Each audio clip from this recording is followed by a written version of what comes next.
According to a flagship UN report called The State of Food Security and Nutrition in the World 2022, the number of people in food insecurity increased by 350 million between 2019 and 2022. That's a lot of people.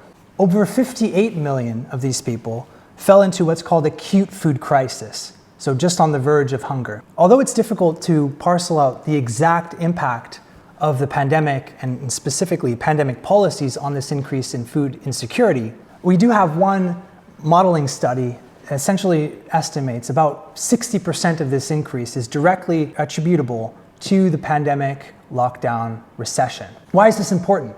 If you look at the graph here, you'll see that global food insecurity was actually increasing prior to the pandemic. So it's important to account for these confounding effects when we're talking about the impact specifically of COVID-related policies. We did not see, contrary to some worry, thankfully, large-scale famines or large-scale disruptions in food supply chains.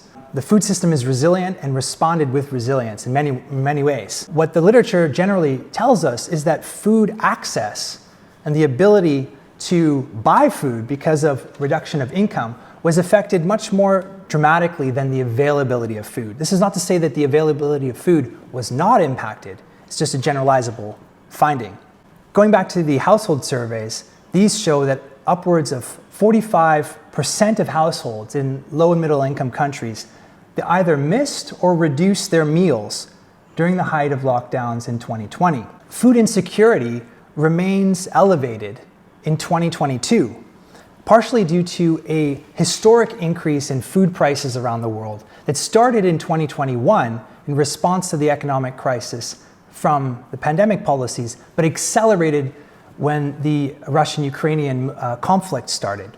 Now, it's also important to appreciate the economic impact of lockdown policies and the whole gamut of non-pharmaceutical interventions on small-scale farmers. Studies in the field of food systems also tell us that the economic shock of pandemic policies did have a huge impact on small-scale farmers and small-scale food systems.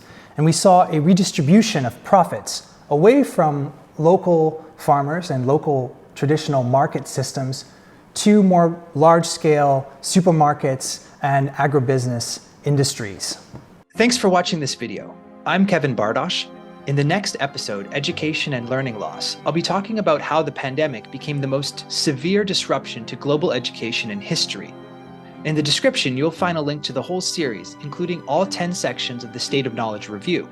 Please like and subscribe to this channel for regular updates from me and to learn more about the work we are doing here at Collateral Global.